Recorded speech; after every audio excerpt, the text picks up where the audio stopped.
So we come into a supported bridge pose, slightly modified to get a deeper stretch into the psoas. The fact that it is supported will help especially more stable people like me, stable as in not so flexible, to go deeper or let the stretch happen in a more deeper way, because I don't need so much muscular action in order to support my body to be upright or to not fall over. So therefore the blocks will help. So I can use minimal muscular action to stay in optimal alignment. So as you can see, I put 2 blocks underneath. If you have longer legs or more flexible, you may have 3 blocks. Obviously the width of the blocks will always also determine how many you need. Move your shoulders underneath. Take a deep breath in. Push your head of the arm bones into the floor and press your upper palate into the floor. Then you grab your right foot or your ankle and move your foot right next to you so you can push the heel into the block. And you can see here I'm pushing my head into the floor so my shoulders are off the floor for a moment. Get my foot a little more under. Then squeeze to the midline, point your tailbone towards your knees, lift your lower belly. Take a deep breath in.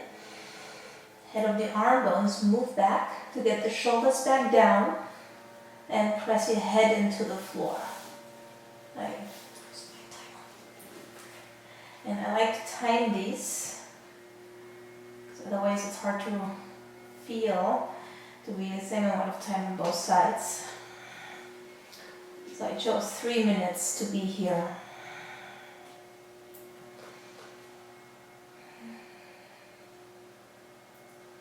And so I try to be very sensitive to minimize the muscular action. But if I do too little, if I'm too passive, my knees will sway apart and that will create compression and misalignment. So keep hugging towards the center. Keep pressing the tops of the femurs into the block as you scoop your tailbone.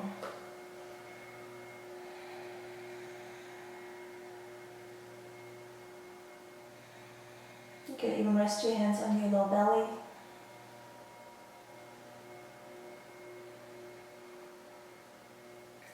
After a while, you may okay, I think I could go a little deeper. You push your head into the floor again to get the shoulders off. Move your foot a little further under, squeeze the foot into the block. Knees to the midline, lift your chest, head of the arm bones back. Press your head into the floor to secure your neck as well.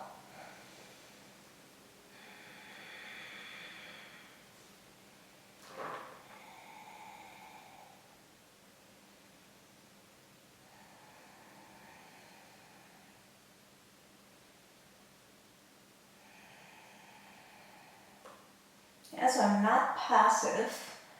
I'm toning my muscles because it takes strength to keep my femur or my thighs parallel towards each other.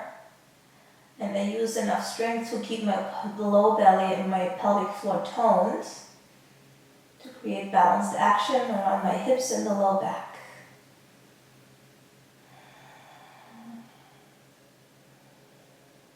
Only if your body feels secure, it will allow you to open.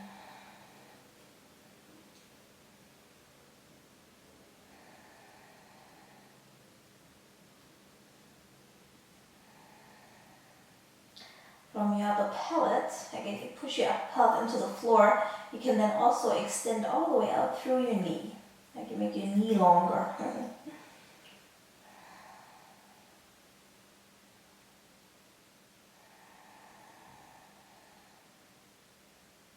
If at any time you feel crunchiness or compression in your lower back, and by realigning the compression won't go away, it might be time for you to come out.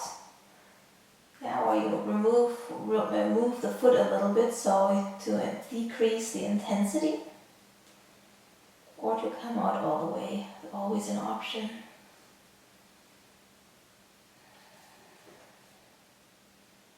8 seconds left.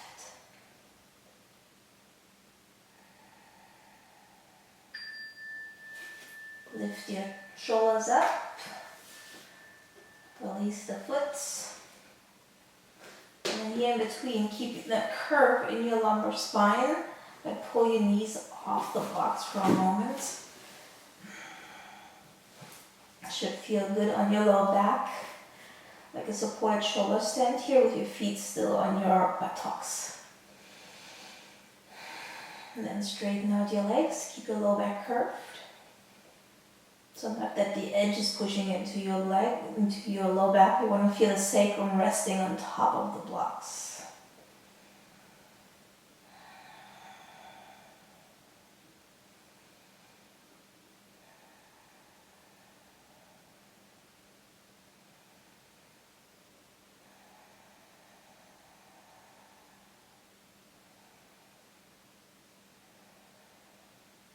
And bend your legs. Supported bridge pose. Here we go, second side. Push your head into the floor so the shoulders come off. Grab your foot. Tuck the foot under. Squeeze your legs towards each other. Move the inner thighs down towards the floor so your groins will feel soft. Maintain the action. Then use your pelvic floor muscles to move your tailbone towards your pubic bone. And then guide the energy further so your low belly lifts. Then move your shoulders down. Head presses into the floor. So now again, the key is to use just the right amount of muscular action to maintain this optimal balance. Yeah, and it's fluid. We are not fixed beings. Yeah, so you're allowed to constantly slightly readjust. But again, see if you can use less muscular energy to let more stretch happening.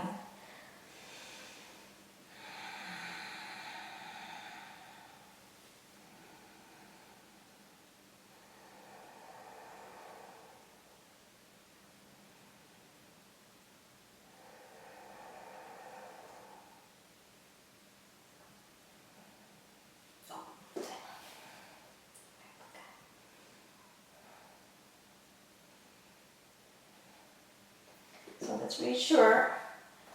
Take a deep breath in, bring awareness to your entire body. Squeeze your shins towards each other and tone your adductors, which is your inner thighs. Move the inner thighs down so the tops of the femurs move down. Now again, tone your pelvic floor. Move the tip of your tailbone up towards your pubic bone. Lift your low belly. Move the belly button in and up towards your heart.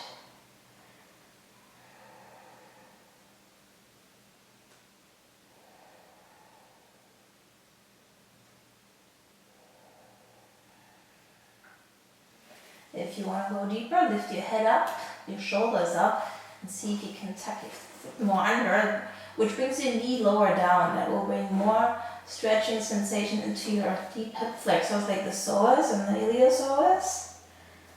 But again, if you do these actions, make sure your body agrees with it. So respond to the feedback with sensitivity, respond to the feedback of your body with kindness. Just be nice.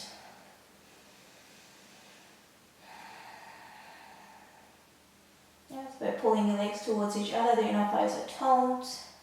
You move the inner thighs down towards the earth through the femur bones back. And then tone your pelvic floor, move the tailbone towards the pubic bone. That will bring some length into your low back.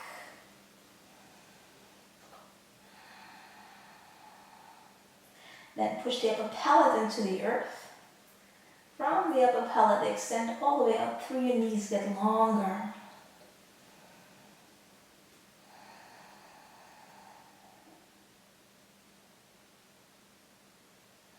Again, if this time is too long, you can release any pain that may occur via better alignment.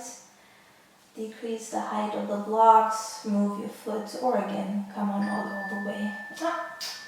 Here we go. Lift your shoulders, get the foot out.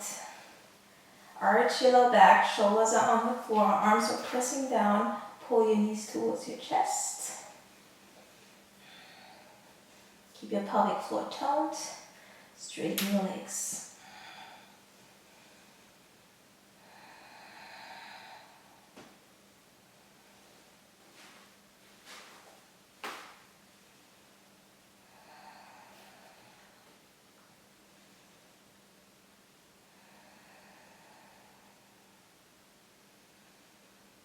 Here too, that patellar presses back, head on the arm bones push into the floor, and then you shoot the energy up through your feet.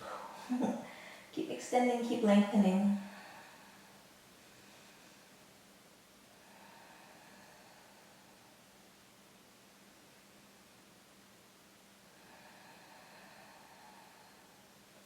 Bend your knees. Push your feet into the floor, lift your hips up higher, we'll move one block, we'll move the second block. With your knees or feet slightly apart, let your knees rest and like knock into each other for a brief moment. Keep your feet as wide as the mat apart from each other and do the windshield wiper movement with control, or as we say, with awareness. Don't want to control the body. Move your knees back and forth. Your low back will like this action, I'm assuming.